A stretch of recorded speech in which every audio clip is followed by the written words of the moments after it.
ప్రతి సంవత్సరం జనవరి 1వ తేదీన ప్రభుత్వ ఉద్యోగాల భర్తీకి క్యాలెండర్ను కూడా విడుదల చేస్తాం. 4 దశల్లో 4 సంవత్సరాలలో 4 దశల్లో సంవత్సరానికి 6,500 పోస్టులను భర్తీ చేసేందుకు గ్రీన్ సిగ్నల్ ఇవ్వడం జరిగింది. ఉద్యోగాలు నోటిఫికేషన్ ఎప్పుడు ఇస్తారో కూడా తెలియని పరిస్థితుల్లో ఆ కోచింగ్ జరుగుతానే ఉంటే ఆ పిల్లలకు మనోధైర్యం కూడా కోల్పోయే పరిస్థితి వస్తుంది.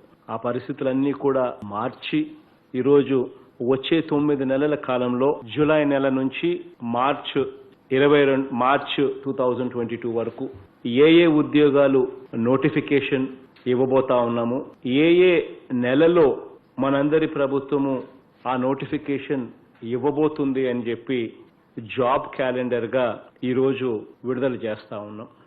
2019 నుండి 2024 ఇప్పటి వరకు ఇంకా ప్రాక్టీస్ చేస్తూనే ఉన్నాను.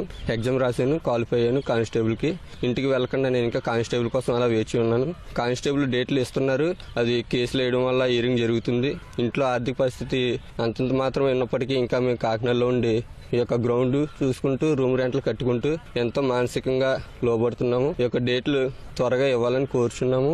ఒక పూట తిండి తిని ఇంకో పూట పస్తుండాల్సి వస్తుంది. ఈవెంట్స్ అనేవి కరెక్ట్ గా కండక్ట్ చేయకపోవడం వల్ల లేడీస్ అయితే ఇప్పుడు మ్యారేజ్ అయిన వాళ్ళు అందరూ చాలా మంది వాళ్ళ ఆర్థిక ఇబ్బందుల వల్ల ఇలా వచ్చి చేస్తూ ఇట్లా ఉంటున్నారు. గవర్నమెంట్ అనేది చూస్ చేసుకొని కరెక్ట్ గా చేస్తే బాగుంటుందని